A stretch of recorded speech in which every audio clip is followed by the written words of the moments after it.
चलिए, सबको screen visible है? Yes sir. Okay, yes sir. Good. चलिए स्टार्ट करते हैं।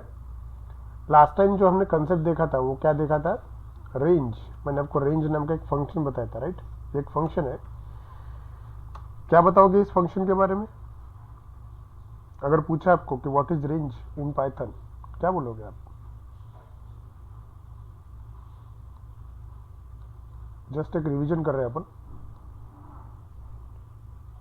बताइए, कोई भी बता सकता है, बताइए।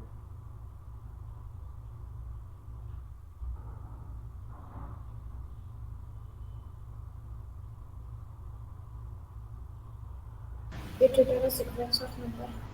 बराबर है। क्या क्या है ये? Actually it return the sequence of number. Simple है। ये रेंज जो है ये ऐसा फंक्शन है जो आपको क्या देगा? सीक्वेंस ऑफ नंबर देगा। अब कैसे सीक्वेंस ऑफ नंबर मतलब कैसे? उदाहरण के तौर पे मैंने आपको ये बताया था कि अगर मैंने ऐसा लिखा रेंज ऑफ 5, इसका मतलब बताइए। इसका मतलब क्या बताया था मैंने? रेंज ऑफ 5 इसका मतलब क्या बताया था? 0 to 4. बराबर कि इसके अंदर जो सीक्वेंस है, इसके अंदर जो सीक्वेंस है वो है 0 to 4। करेक्ट। 0 से स्टार्ट होता है, उसके बाद में एक एक से इंक्रीमेंट होगा वैल्यू, और कब तक के? 4 तक के, एट लास्ट तक के। ठीक है। यहाँ पे जो वैल्यू होगा, जैसा कि रेंज ऑफ 5 लिखा है तो 5 से एक डिजिट पहले, मतलब 5 एक्सक्लूडिंग है। ओके। अगर मैंने यहाँ पे रेंज ऑफ 10 लिखा होता तो 0 to 9 जाता था, मतलब 0 to 9 इस नंबर को रिप्रेजेंट करने के लिए रेंज का इस्तेमाल होता है। ठीक है।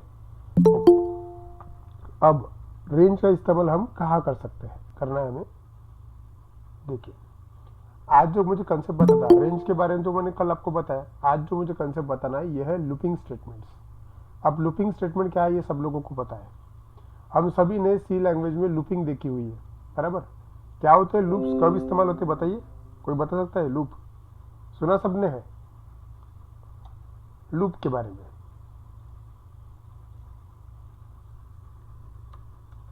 लूप सुना है ये वर्ड आपने? सी में, C++ में?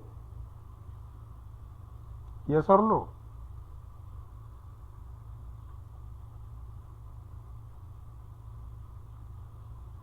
आवाज आ रही है?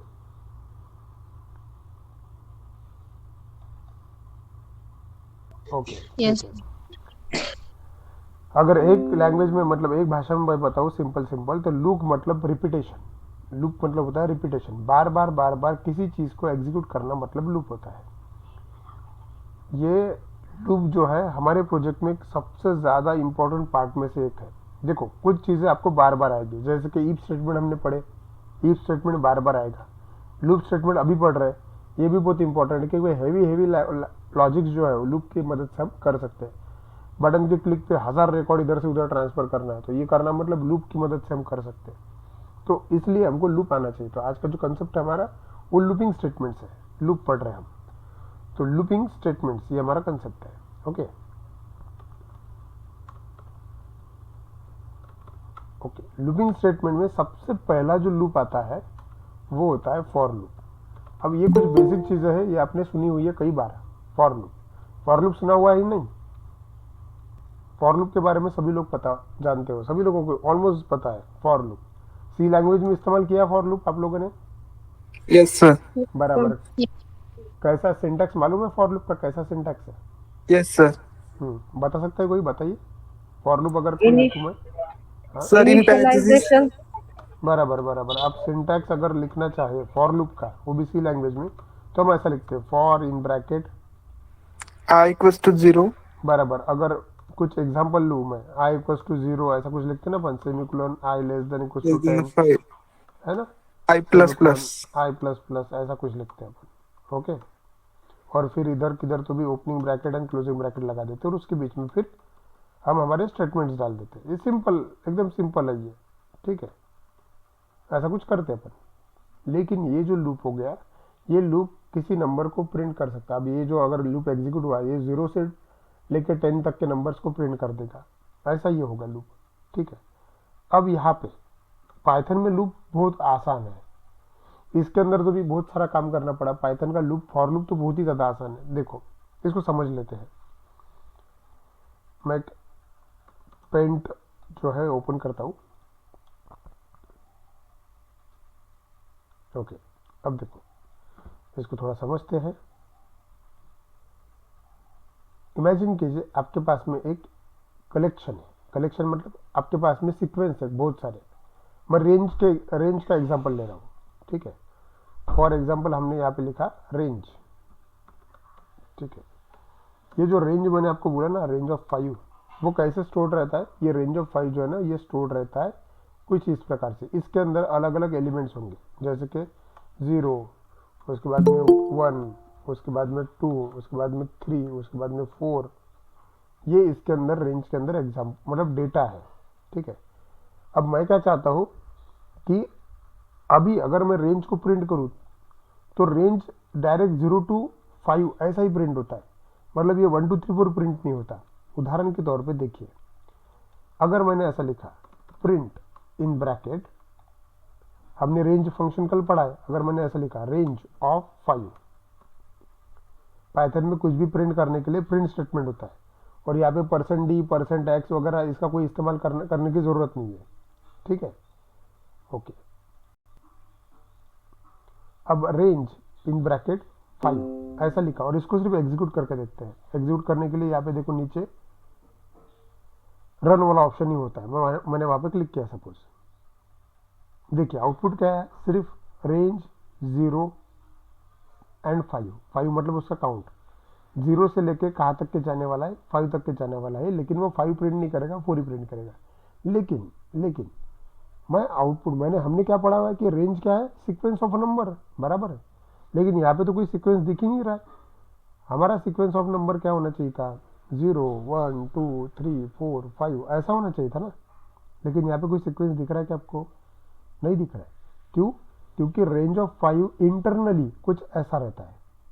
देखो ये आपको दिख रहा है, ये है आपका रेंज ऑफ 5। इसके अंदर 0 1 2 3 4 ऐसे सब ऑप्शन है इसके अंदर, ठीक है।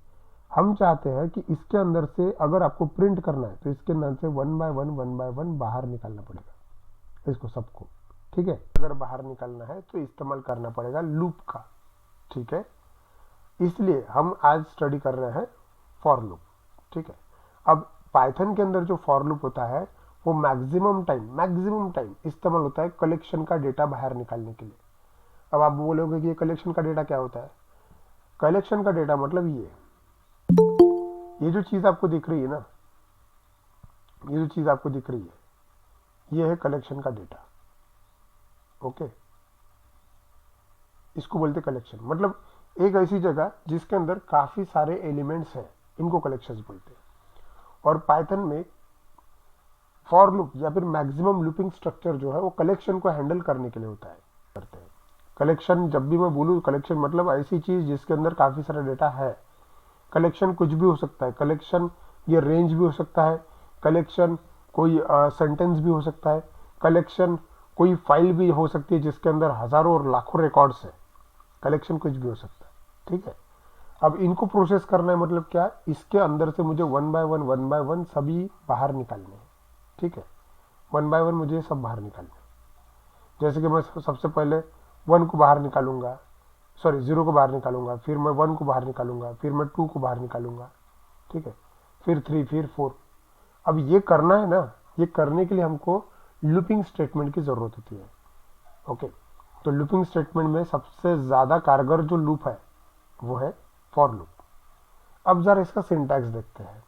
देखो इसका सिंटैक्स नॉर्मल लैंग्वेज से थोड़ा अलग है लूप का में, कि उसके अंदर सी लैंग्वेज में देखिए मैंने थोड़ी देर पहले लिखा था एग्जांपल, उसमें हमने इनिशियलाइजेशन किया, कंडीशन लिखी, इंक्रीमेंट डिक्रीमेंट किया, मतलब काफी सारा करना पड़ा। पाइथन का फॉर लूप बहुत ज्यादा इजी है, सिंपल है। देखो सिंटैक्स समझ लेते हैं। सिर्फ अगर आपको कोई डेटा रीड करना है, मल्टीपल टाइम्स रीड करना है, तो सिंपल है, फॉर लिखो। वहां पे कीवर्ड होना चाहिए फॉर। उसके बाद में यहाँ पे आपके पास 2 जगह होती है, ये एक जगह होती है, उसके बाद में इन कीवर्ड होता है, और ये एक जगह होती है। अब इनको मैं समझाता हूँ। फॉर लूप का सिंटैक्स अगर समझ गया तो तुम फॉर लूप कभी भी कैसा भी इस्तेमाल कर सकते हो। देखो, फॉर लूप अगर लिखना है तो आपको सिर्फ लिखना है फॉर, ये कीवर्ड है, ठीक है। उसके बाद में ये एक जगह है सिर्फ, उसके बाद में इन नाम का कीवर्ड है और उसके बाद में और एक जगह है। अब इसमें होता क्या है, फॉर लूप हम किस पर्पस के लिए इस्तेमाल कर रहे हैं? हमारा पर्पस ये है कि भाई ये जो हमारा कलेक्शन है, ये कलेक्शन क्या है, रेंज है। मैंने रेंज लिखा, कल मैंने आपको रेंज का पढ़ाया, मैंने कल सिर्फ थ्योरेटिकल बताया आपको कि रेंज ऑफ 5 मतलब एक सीक्वेंस है 0 to 4, रेंज ऑफ 10 मतलब एक सीक्वेंस है 0 to 9, रेंज ऑफ 20 सीक्वेंस है 0 to 19। लेकिन इस बार मुझे ये सारा डेटा चाहिए, मेरे आउटपुट स्क्रीन पे चाहिए, क्योंकि आउटपुट स्क्रीन पे ये 1 2 3 4 कुछ आता ही नहीं। तो इसको बोलते हैं कलेक्शन। और कलेक्शन, ये जो कलेक्शन है इसको बाहर अगर निकालना है, कलेक्शन, ये जो कलेक्शन है इसका डेटा अगर बाहर निकालना है तो 1 by 1 हमको इस्तेमाल करना पड़ेगा फॉर लूप का। तो देखो, फॉर एक स्पेस छोड़ी गई है, इन और एक स्पेस छोड़ी गई। अब यहाँ पे क्या होता है, यहाँ पे पहली जगह, यहाँ पे दूसरी जगह। ये जो दूसरी जगह है ना, यहाँ पे लिखा करते हैं कि तुम्हारा डेटा कहाँ से आने वाला है। मेरा डेटा कलेक्शन से आने वाला है, तो यहाँ पे उस कलेक्शन का नाम लिखना पड़ेगा आपको। बड़ा ही सिंपल है, ठीक है।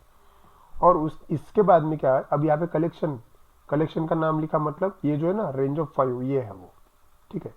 लेकिन ये रेंज ऑफ 5 कितने एलिमेंट्स को इंडिकेट करता है? 0 1 2 3 4, इतने एलिमेंट्स है इसके अंदर, मतलब ये कलेक्शन के अंदर इतने एलिमेंट है। हम चाहते हैं कि इसको 1 by 1 बाहर निकाले। तो 1 by 1 इसमें से डेटा जब बाहर आएगा, तो सेकंड पोजीशन में से डेटा जब बाहर आएगा तो उसको होल्ड करने के लिए कुछ तो भी चाहिए। तो होल्ड करने के लिए हम एक काम करते हैं, टेम्पररी वेरिएबल ले लेते हैं।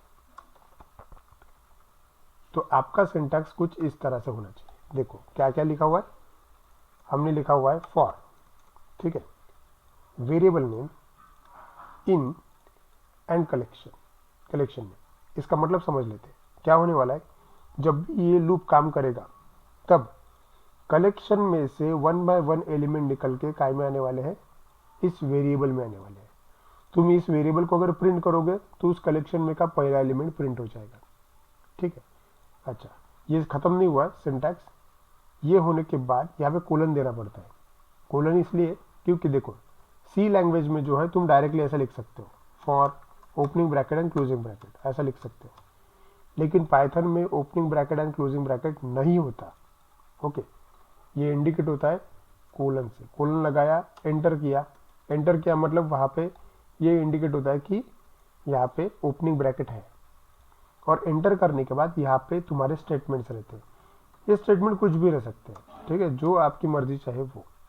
लेकिन आपको एक चीज़ ध्यान में रखना है, जो स्टेटमेंट मैंने लिखे हैं उस स्टेटमेंट को यहाँ पे आगे थोड़ा गैप रहता है, मतलब एंटर करने के बाद यहाँ पे जगह छोड़ना जरूरी है। जब हम प्रोग्राम देखेंगे आपको एकदम क्लियर हो जाएगा। अभी मैं सिर्फ सिंटैक्स बता रहा हूँ, ठीक है। पहले समझ लेते हैं, फिर बाद में प्रोग्राम देखते हैं, ओके। ये सिंटैक्स से क्या होने वाला है, ये सिंटैक्स ऐसा सिंटैक्स है जो क्या करेगा, कलेक्शन में से 1 by 1 डेटा काय में डालेगा, किसी वेरिएबल में डालेगा। अब मैं जरा ये आपको करके बताता हूँ, पहले ग्राफिकली कैसे। देखो, उदाहरण के तौर पे आपके पास ये कलेक्शन है, आपको ये सभी को प्रिंट करना है, ओके।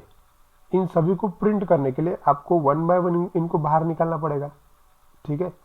तो 1 by 1 इनको बाहर निकालने के लिए आपको वेरिएबल भी तो लगेगा। इमेजिन कीजिए आपने ये सभी नंबर्स है, तो आपने एक वेरिएबल बनाया जिसका नाम रखा n, ठीक है। तो n नाम का वेरिएबल आपके पास में, ओके। और इस n नाम के वेरिएबल में आप क्या चाहते हो, ये 0 आना चाहिए, 1 आना चाहिए, 2 आना चाहिए, 3 आना चाहिए, करेक्ट। तो ये करने के लिए क्या होना चाहिए, यहाँ पे जगह बनेगी, देखिए इस प्रकार से। ये n वेरिएबल है और ये एक प्रकार का वेरिएबल है, ठीक है। और ये फर्स्ट 0 है जो है वो n में आएगा, मतलब इस n की वैल्यू जो रहेगी वो 0 रहेगी। और फिर इस 0 को हम क्या करने वाले हैं, प्रिंट करने वाले हैं। चलिए मैं आपको समझने के लिए सिर्फ यहाँ पे ऐसा लिखता हूँ, क्योंकि हमारा एम क्या है, हमारा एम ये है कि इस कलेक्शन के अंदर जितना भी डेटा है वो सभी डेटा को हमको 1 by 1 प्रिंट करना है। तो पहले तो रीड करना पड़ेगा ना। तो रीड करने के लिए हमने n नाम का वेरिएबल लिया कि हर बार क्या होगा, ये पहला पोजीशन पहला वेरिएबल इसके अंदर आएगा n के अंदर, और फिर हम उसको प्रिंट कर देंगे। फिर से प्रिंट होने के बाद फिर दूसरा वेरिएबल ऑटोमेटिक आता है, दूसरा एलिमेंट 1 ऑटोमेटिक आएगा यहाँ पे, और वो भी अपन क्या करेंगे, प्रिंट कर देंगे। फिर तीसरा भी ऑटोमेटिक आएगा 2, वो भी क्या करेंगे, प्रिंट करेंगे। ऐसा करते करते सभी जो है 1 बाय 1 बाहर निकलेंगे। और ये बाहर क्यों निकल रहे, क्योंकि आप लोगों ने फॉर लूप का इस्तेमाल किया, इसलिए। फॉर लूप ऐसा लूप है जो किसी भी कलेक्शन के ऊपर अप्लाई हो सकता है। ठीक है, चलिए देखते हैं इसको करके। यहाँ पे आए, ये हमारा प्रोग्राम विंडो है। ठीक है, मैंने अभी फिलहाल क्या लिखा, मैंने रेंज ऑफ 5 लिखा। रेंज ऑफ 5 को प्रिंट करके देगा, क्योंकि प्रिंट स्टेटमेंट से कुछ भी प्रिंट होता है। अगर आपने प्रिंट बोला यहाँ पे, जैसे देखो, जैसे कि डबल कोट्स में मैंने लिखा इंडिया, ठीक है, कुछ भी प्रिंट हो सकता है, सपोज INDIA सिंगल हो गया इंडिया, ठीक है। और इसको अगर रन किया तो जो आप डबल कोट्स में लिखोगे प्रिंट के, वो यहाँ पे प्रिंट हो जाएगा। अभी जस्ट मैं रन कर रहा हूँ, देखिए आउटपुट आया इंडिया। ठीक है, वैसे ही मेरा कलेक्शन क्या है, मेरा कलेक्शन है रेंज ऑफ 5। मैं चाहता हूँ कि रेंज ऑफ 5 लिखने पे सभी का सभी प्रिंट हो जाए, लेकिन जब मैं रेंज ऑफ 5 लिख रहा हूँ यहाँ पे, वो प्रिंट ही नहीं हो रहा। वो सिर्फ इतना बता रहा है कि रेंज ऑफ 5 मतलब क्या है, 0 से स्टार्ट होगा और 5 एलिमेंट उसके अंदर रहेंगे। मैं ऐसा नहीं चाहता, मैं उसके अंदर का डेटा चाहता हूँ। इसलिए ये करने के लिए हमारे पास जो लूप है वो है फॉर लूप। ठीक है, चलो अब इसका इस्तेमाल करके देखते हैं। ओके, चलिए ये सब कुछ मैंने हटा दिया। ओके, करना क्या है आप हमें ध्यान दो। हम ऐसा कोड लिखना चाहते हैं जिससे रेंज ऑफ 5 नाम का जो कलेक्शन है उसका सारा का सारा डेटा, मतलब पूरा सीक्वेंस मुझे प्रिंट करना है। ठीक है, तो रेंज ऑफ 5 जो हो गया वो क्या हो गया, सिंटैक्स के हिसाब से कलेक्शन का नाम हो गया। ठीक है, और हमको इस स्टेटमेंट को फॉलो करना है, इस सिंटैक्स को। चलिए फॉलो करते हैं। क्या करना पड़ेगा, सबसे पहले फॉर लिखना पड़ेगा। चलो फॉर लिखा, उसके बाद में मैं 2 जगह छोड़ता हूँ, ये वेरिएबल नेम के लिए एक जगह, कलेक्शन नेम के लिए एक जगह। बीच में क्या है, इन है। चलो मैं यहाँ पे जगह छोड़ दी, बीच में इन डाल दिया और जगह छोड़ दी। मुझे बताओ मुझे किधर क्या लिखना चाहिए।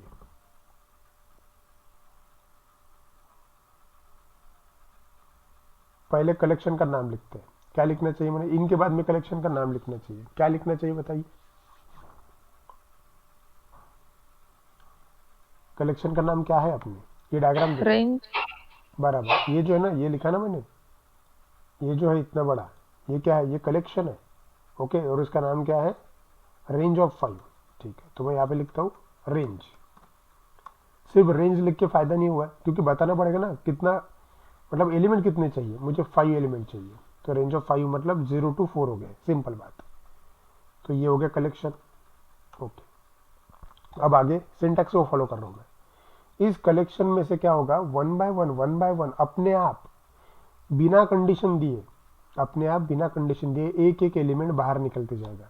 ओके, मतलब रेंज ऑफ 5 से सबसे पहला वाला जो एलिमेंट बाहर आने वाला है वो एलिमेंट है आपका 0। ठीक है, तो 0 बाहर आएगा, लेकिन 0 को कहीं तो भी रखना पड़ेगा ना, किसी वेरिएबल में। तो इनके पहले जो जगह होती है वो होती है वेरिएबल के लिए। ठीक है, तो ये जो जगह ये है वेरिएबल के लिए, मतलब रेंज ऑफ 5 से जो पहला वाला एलिमेंट निकलेगा वो उस वेरिएबल के अंदर जाने वाला है।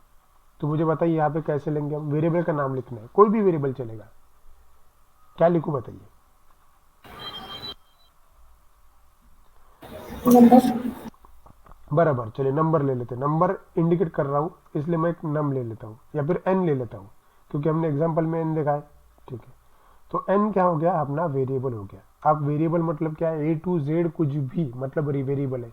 आप वहाँ पे A लिख सकते हो, B लिख सकते हो, C लिख सकते हो, कुछ भी लिखो, कोई प्रॉब्लम नहीं। ठीक है, चलिए वापस आते हैं सिंटैक्स पे। बराबर हमारा सिंटैक्स हम फॉलो कर रहे हैं, for variable name in collection का नाम, और बाद में क्या लिखा हुआ है, यहाँ पे कोलन दिए गए हैं।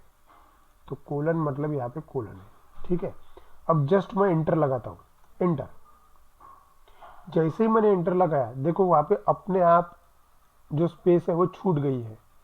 देखो मेरा कर्सर कहाँ ब्लिंक कर रहा है, वो ठीक एकदम फॉर के नीचे नहीं है, उसने फॉर के पहले थोड़ा सा टैप दिया हुआ है, ये अपने आप आता है, ये तुमको करने की जरूरत नहीं है।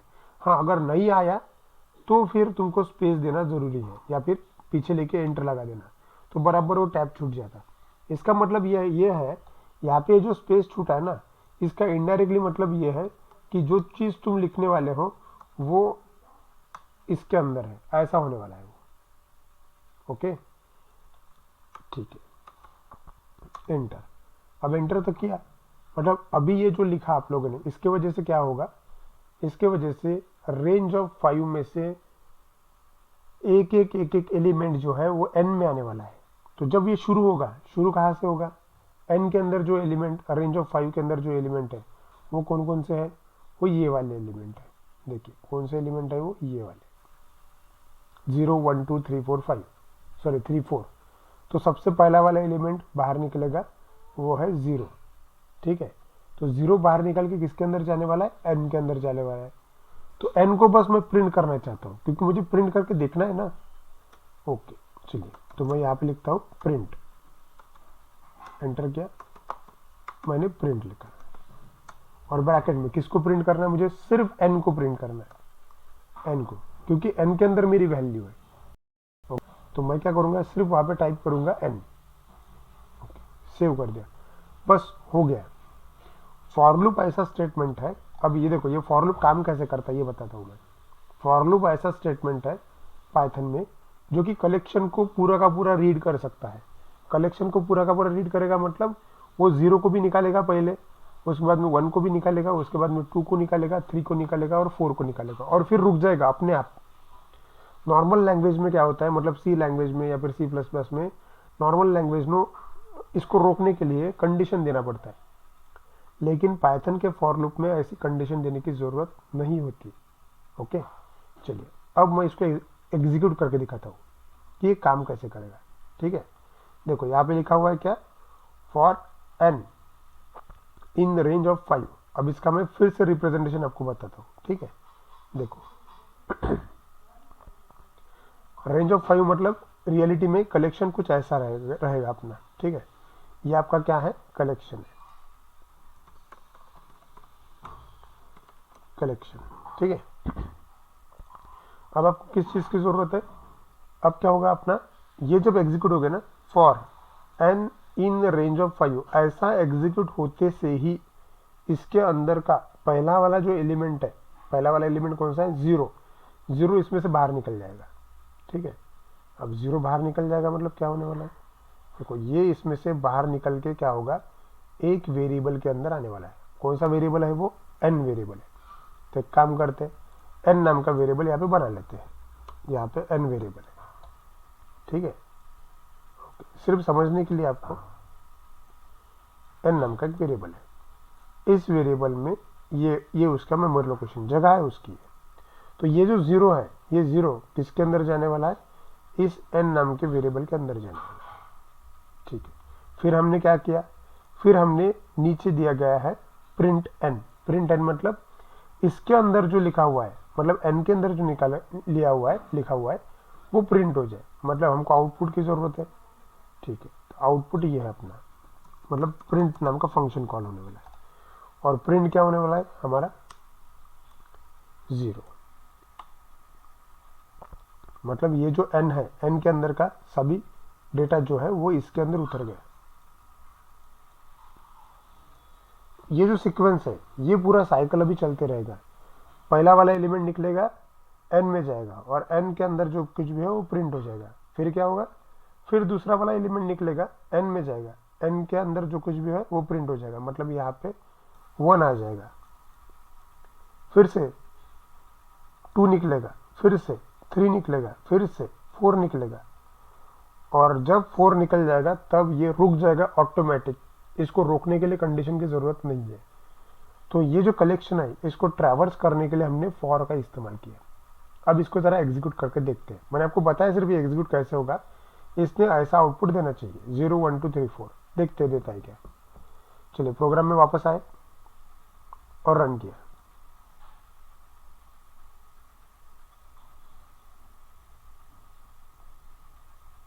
सीधा आउटपुट, आउटपुट दिख रहा है क्या आपको? आउटपुट दिख रहा है? Yes. 0 1 2 3 4, ठीक है। ये समझे आपको ये कैसे प्रिंट हुआ होगा?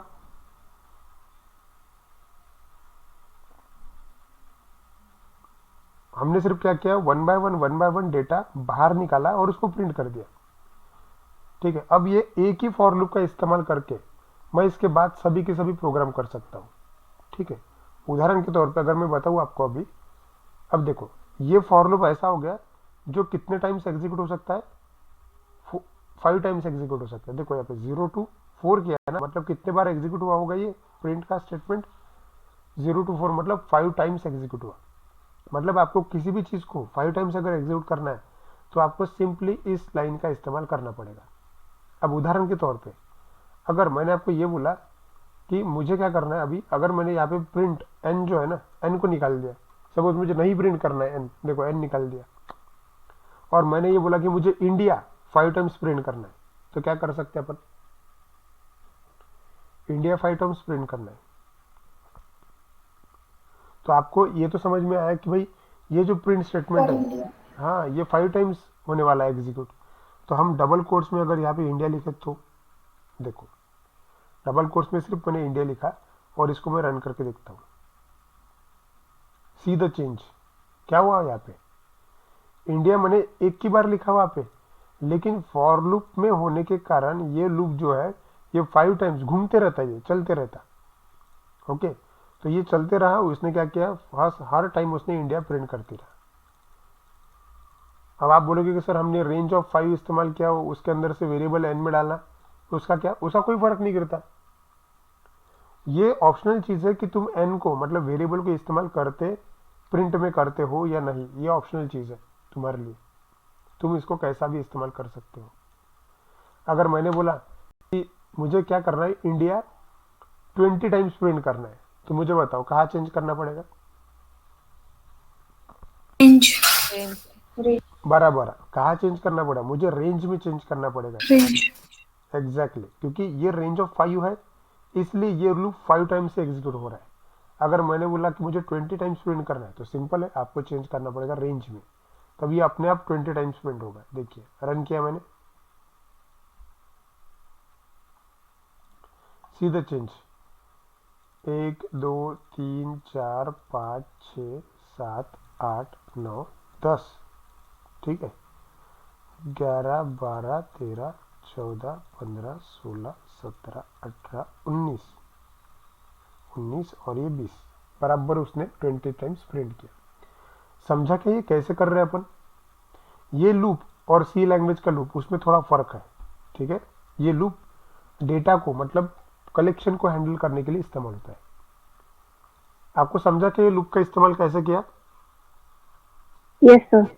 ओके, चलिए चलिए अब हम लिखेंगे, ठीक है। मैंने सिर्फ आपको समझाया पहले, अब हम लिखते हैं इसको। चलिए हेडिंग डालिए लूपिंग स्टेटमेंट्स, और लूपिंग स्टेटमेंट में सबसे पहला जो लूप हमको स्टडी करना है वो है फॉर लूप। पहले सिर्फ हमने समझ लिया, अब हम लिखेंगे। हेडिंग डालिए लूपिंग स्टेटमेंट, और सबसे पहला वाला जो है वो है फॉर लूप।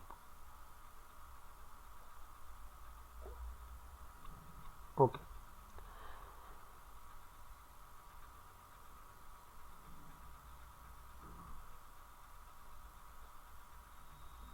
फॉर लूप, ठीक है। लिखिए this loop is use, this loop is use to execute the statement repeatedly. This loop is used to execute a statement repeatedly. This loop is used to execute the statement repeatedly. Next line में लिखिए the Python for loops are mainly used. The Python for loops are mainly used. Python for loops are mainly used to traverse the collection. Traverse. Python for loops are mainly used to traverse the collection, traverse the collection. Traverse the collection मतलब collection में से data get करना। Traverse the collection in bracket लिखो यहाँ पे, traverse the collection in bracket fetching data from collection, traverse the data in bracket fetching data from collection. Collection मतलब बहुत सारा डेटा है वहां पे, उसमें से छोटे छोटे एलिमेंट्स हम फेच कर। क्लियर हुआ? Yes, sir. Yes, sir. Okay, अब सिंटैक्स लिखो। सिंटैक्स थोड़ा समझ के लिखो। जब भी सिंटैक्स लिखते हो विजुअलाइज किया करो कि ये फॉर कीवर्ड है, उसके बाद में वेरिएबल का नाम है। वेरिएबल का नाम इसलिए लिया है क्योंकि कलेक्शन में से डेटा निकल के टेम्पररी कहीं तो भी होल्ड रहना चाहिए, इसलिए वेरिएबल लिखा। उसके बाद में इन नाम का कीवर्ड है, उसके बाद में कलेक्शन का नाम है और फिर कोलन है, फिर नीचे स्टेटमेंट्स है। स्टेटमेंट मतलब तुम कुछ भी लिख सकते हो, ये तुम्हारे ऊपर डिपेंड करता है। लिखो और मुझे बताओ, हो गया कर। अब एग्जांपल लिखना है, लिखे write a program to print, write a program to print the word India 5 times. Write a program to print word India 5 times, मतलब ऐसा प्रोग्राम लिखना है जिसमें इंडिया वर्ड 5 टाइम्स प्रिंट करना है using for loop. Using for loop, क्योंकि India word 5 times print करने के लिए आप प्रिंट स्टेटमेंट भी तो 5 बार लिख सकते हैं, लेकिन अपने को बाय यूजिंग फॉर लूप करना है। ठीक है, चलिए आपको खुद लिखने की कोशिश करना है, नहीं अगर याद आ रहा है तो भी स्क्रीन पे देखना। अब यही प्रोग्राम हमने सी लैंग्वेज में भी देखा हुआ है। ठीक है, सी लैंग्वेज में कैसा बहुत सारा लिखना पड़ता है, हैश इंक्लूड stdio.h conio.h, फिर void main opening bracket closing bracket, CLR SCR, variables initialization, बहुत सारी चीजें रहती है। लेकिन पाइथन में ऐसा कुछ भी नहीं है, जिस चीज की जरूरत है उतना ही लिखो, खत्म हो गया। मतलब यहाँ पे आपने ये 2 लाइन का कोड लिखा है सिर्फ, और यही अगर मैं सी लैंग्वेज में लिखता तो मुझे कम से कम 5-6 लाइन का कोड लिखना पड़ता था, सेम आउटपुट। ठीक है, अब अगला वाला प्रोग्राम आपको ही करना है। ठीक है, वैसा ही प्रोग्राम है जैसे थोड़ी देर पहले लिखा था। ठीक है, लिखिए, हेडिंग लिखिए, ऐसा लिखना आपको, खुद करके देखो। Write a program to print the series, write a program to print the series from 0 to 9। ये सीरीज प्रिंट करना है मुझे, 0 to 9 सीरीज प्रिंट करना है, उसके लिए आपको प्रोग्राम लिखना है। खुद लिखो, थोड़ी देर पहले ही देखा हमने वो प्रोग्राम, क्या लिख सकते हैं, कैसा लिख सकते हैं, खुद कोशिश करो, मुझे बताओ। मैं पॉज कर देता हूँ स्क्रीन को। चलिए देख लेते हैं। प्रोग्राम काफी इजी था। हमें क्या करना था, write a program to print the series from 0 to 9, बराबर, और आउटपुट कुछ इस प्रकार से एक्सपेक्टेड था। ओके, चलिए, काफी सारे लोगों ने मुझे चैट बॉक्स में कोड लिख के भेजा, करेक्ट है। ओके, ग्रुप पे भी डाला हुआ है। ठीक है, करके देखते हैं क्या करना पड़ेगा। चलिए बताइए क्या करना है हमको। हमको सीरीज प्रिंट करना है, राइट, 0 to 9 सीरीज प्रिंट करना है। मतलब सिंपल सी बात है, लूप इस्तेमाल करो, फॉर। और 0 to 9 एक प्रकार का कलेक्शन होगा, उसमें से 1 by 1 डेटा किसी तो भी वेरिएबल में आना चाहिए, तो एक वेरिएबल लो। ठीक है, एन, इन का इस्तेमाल करो और फिर कलेक्शन का नाम लिखो। कलेक्शन का नाम क्या है, रेंज ऑफ इन ब्रैकेट 10, क्योंकि रेंज ऑफ 10 जब मैं लिखता हूं तब ही उसका जो सीक्वेंस होता है वो होता है 0 to 9। ओके, एंटर किया और प्रिंट करना है। किसको प्रिंट करेंगे हम, प्रिंट किसको, ये सारा डेटा 0 1 2 3 4 ये निकल के किधर जाने वाला है, एन के अंदर। तो मैं चाहता हूं कि एन को प्रिंट करूं, तो बस प्रिंट एन और रन किया। देखिए सीक्वेंस, देखिए 0 1 2 3 4 5 6 7 8 9, परफेक्ट। ओके, कोई डाउट किसी को, online students, any doubt? No, sir. No, sir. Clear हुआ, एकदम इजी है ना, ये फॉर लूप कुछ भी नहीं है इसके अंदर। ठीक है, ओके, चलिए ठीक है। अब आगे, अब क्या करना है मुझे, मैंने आपको कल रेंज में अलग अलग सिंटैक्स बताए थे, याद है आपको? पहला सिंटैक्स था सिर्फ आप रेंज में एक पोजीशन पास करो और उसके हिसाब से डेटा प्रिंट हो जाएगा। जैसे मैंने यहाँ पे 10 लिखा तो बाय डिफॉल्ट शुरुआत हुई सीक्वेंस की 0 से और 9 एलिमेंट्स आए, मतलब टोटल 10 एलिमेंट्स आए। ठीक है, अब मैं चाहता हूँ कि शुरुआत जो है वो नंबर 2 से होनी चाहिए और 2 से लेके 9 तक सीक्वेंस आना चाहिए। तो मुझे बताओ मैंने क्या करना चाहिए, मतलब सीक्वेंस कैसा है। देखिए ये पहला वाला प्रोग्राम हो गया अपना। अगर मैंने आपको ये बोला write to program to print the series from 2 to 9, मतलब 2 से लेकर 9 तक जाना है। अब मुझे बताइए मैंने कहाँ चेंज करना चाहिए। सर रेंज मध्ये Starting in the बराबर बराबर, मैं समझ रहा हूँ कि आपको ये बोलना है कि सर हमने कल रेंज का दूसरा वाला सिंटैक्स देखा था, याद है आप लोगों को? रेंज का दूसरा वाला सिंटैक्स है ना, मैंने रेंज के 3 सिंटैक्स बताए थे आपको, उसमें से रेंज का दूसरा वाला सिंटैक्स उदाहरण के तौर पे चलो यहाँ पे देख लेते हैं। देखो क्योंकि कुछ लोग नए भी है इसके अंदर, इसलिए देखो ये जो है रेंज ऑफ वैल्यू ये हमने अभी अभी इस्तेमाल किया हुआ है। ठीक है, उसके बाद में दूसरा सिंटैक्स ये बताया था मैंने आपको। सेकंड सिंटैक्स है जिसके अंदर हम रेंज के अंदर स्टार्टिंग इंडेक्स मतलब कहाँ से स्टार्ट होना चाहिए वो पास कर सकते हैं और स्टॉप इंडेक्स मतलब कहाँ तक के रुकना चाहिए वो पास कर सकते हैं। और तीसरा सिंटैक्स था ये, रेंज में स्टार्टिंग इंडेक्स भी पास कर सकते हैं, स्टॉप इंडेक्स भी पास कर सकते हैं और वो कितने से इंक्रीमेंट होने वाला है ये भी पास कर सकते हैं। अभी के कंडीशन में क्या है, स्टार्टिंग 0 से हो रही है, बराबर, स्टार्टिंग जो है वो 0 से हो रही है और इंक्रीमेंट जो है 1 by 1 मतलब एक एक से इंक्रीमेंट हो रहा है। हम चाहे तो उसका स्टार्टिंग पोजीशन भी चेंज कर सकते हैं, हम चाहे तो उसका इंक्रीमेंट काउंट भी चेंज कर सकते हैं। अभी की कंडीशन में मैंने जो आपको प्रोग्राम बोला उसमें अगर हमको ये चीज करनी है, जैसे कि मैंने आपको ये बोला कि ऐसी सीरीज प्रिंट करो जो 2 से स्टार्ट हो और 9 तक के, तो क्या होना चाहिए, कहाँ चेंज करोगे?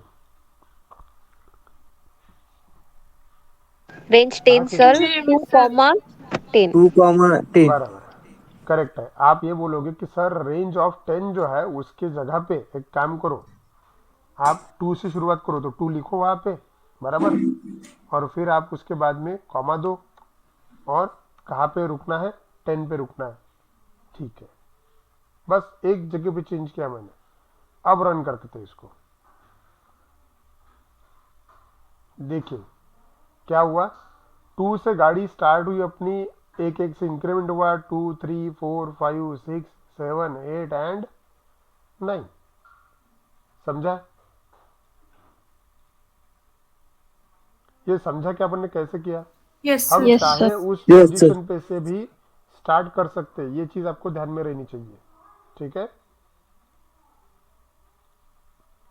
चलिए दूसरा प्रोग्राम लिख लेना आपको, अभी प्रोग्राम देखा हुआ है, खुद मन से लिखने की कोशिश करो। हेडिंग डालो write a program to print the series from 2 to 9 और खुद लिखो इसका प्रोग्राम।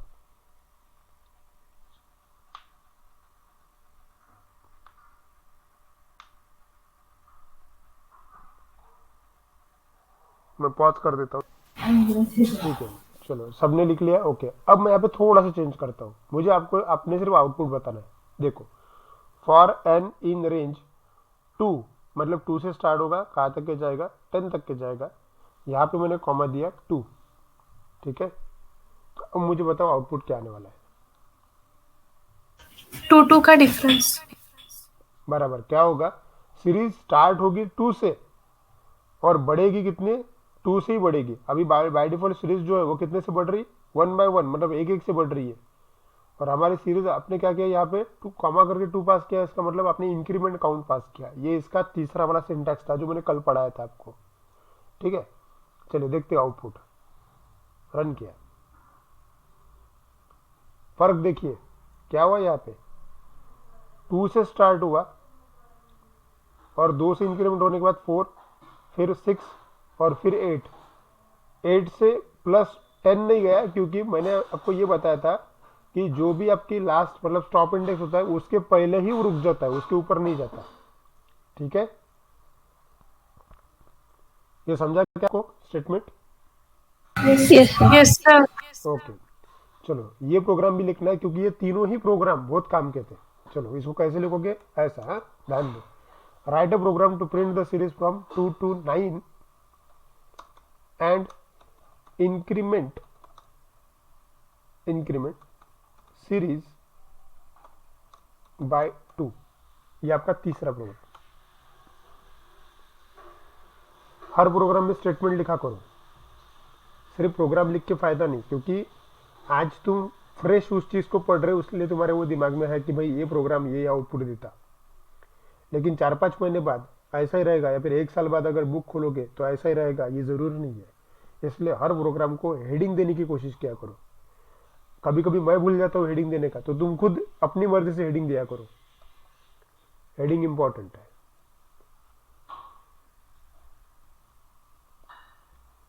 ठीक है, लिखा हेडिंग दिया। Yes, sir. ओके, प्रोग्राम लिख लो। प्रोग्राम में बस एक जगह चेंज है, फटाफट लिखा करो। Done, sir. Done, sir. Okay good.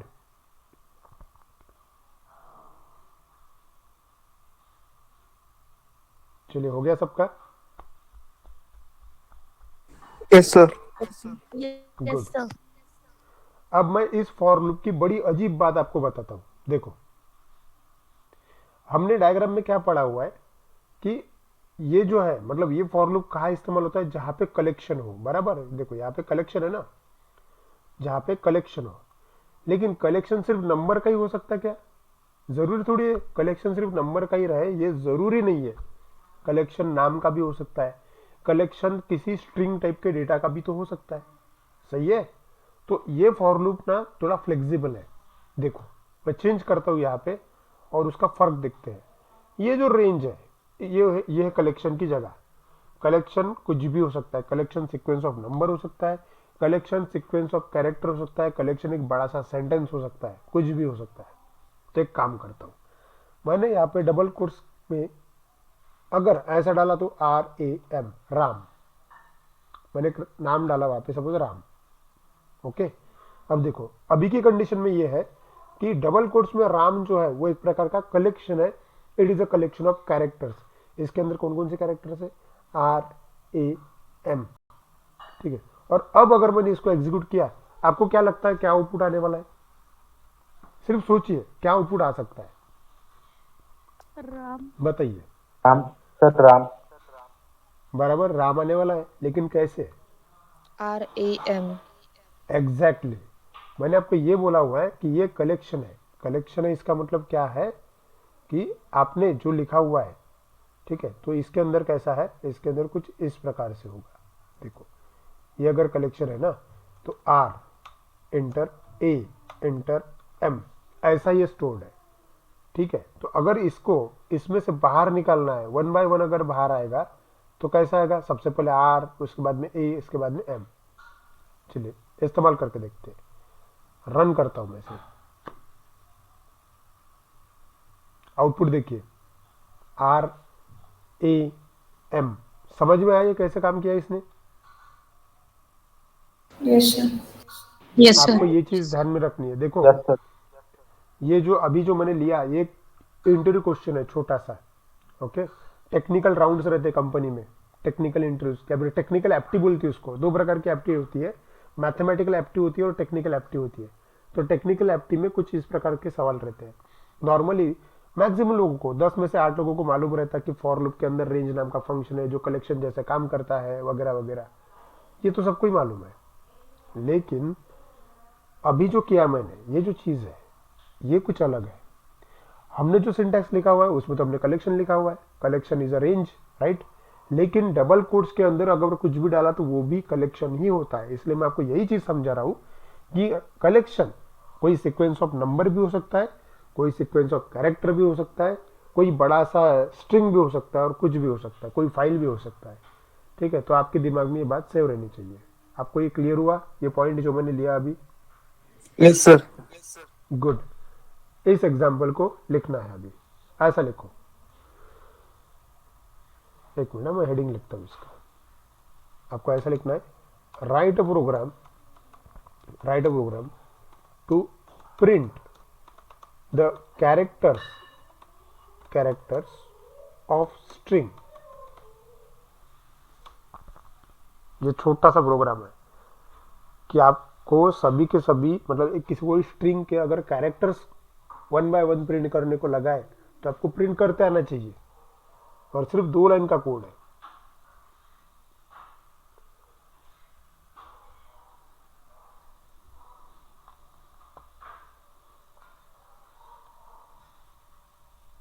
Done sir. Done. Programme भी लिख लो उसका, और हर प्रोग्राम के बाद में आउटपुट लिखा करो। आउटपुट लिखना बहुत जरूरी है।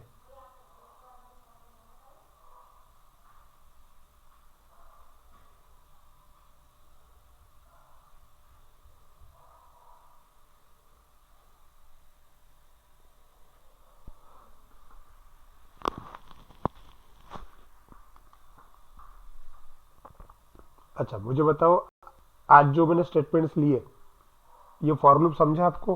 कोई डाउट है क्या? No, no sir. एकदम क्लियर हुआ फॉर लूप? आपको अभी इसकी प्रैक्टिस करनी है, ठीक है? कल हम अलग वाला लूप लेंगे। अच्छा, और एक चीज आपको मैं एक होमवर्क देना चाहता हूँ। देखिए होमवर्क ये है आपका,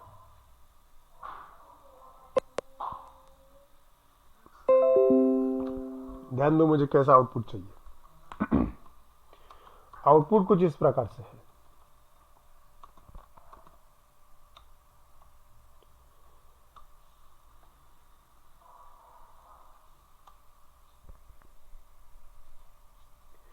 आपको क्या करना है,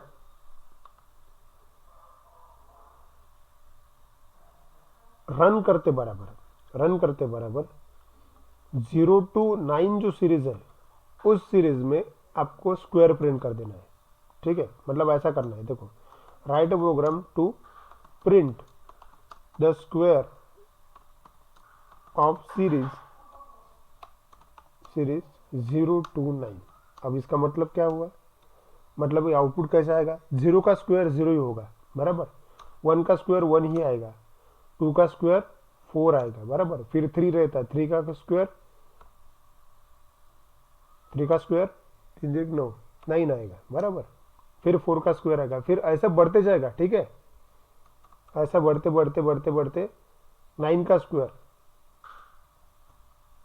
ऐसा सीरीज प्रिंट चाहता हूं मैं, ठीक है? प्रोग्राम ऊपर लिया गया है, ऊपर लिखा मैंने, ये प्रोग्राम का हेडिंग है और ये प्रोग्राम का आउटपुट है। मुझे ऐसा चाहिए।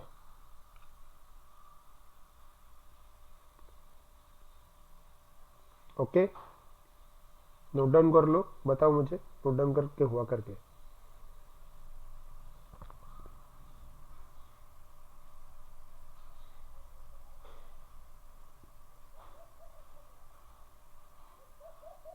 done sir. Okay done sir. Okay, दूसरा, ये पहला वाला आउटपुट मतलब ये पहला प्रोग्राम है, ठीक है? दूसरा प्रोग्राम है, write a program to print the series from series of cube from 10 to 20। 10 से सर सीरीज रिपीट। स्टार्ट होनी चाहिए। राइट अ प्रोग्राम, मैं स्क्रीन दिख रही है ना, स्क्रीन में लिखा हुआ हूँ, write a program to print the series of cube from 10 to 20, और आउटपुट इस तरह से चाहिए। लेकिन मुझे देखो 10 के आगे, देखो आउटपुट प्रिंट होते वक्त कैसा आना चाहिए? अगर कोई नंबर है 10 है सपोज, तो 10 के आगे 10 का cube, 10 multiply by 10 multiply by 10 कितना आएगा? 1000। तो ऐसा, ओके। 10 के बाद में 11 है, तो 11 के बाद में ऐसा कोलन आना चाहिए, और अगर 11 है तो 11 का अगर क्यूब देखा जाए तो 1331 आता, ठीक है? फिर 12 है, तो 12 के आगे 12 का क्यूब चाहिए, जो भी होगा वो, फिर 13 है, 13 के आगे 13 का क्यूब चाहिए, जो भी होगा वो। ऐसा करते करते 19 तक आने आओगे आप, और 19 का क्यूब जो भी होगा वो। समझा क्या आपको?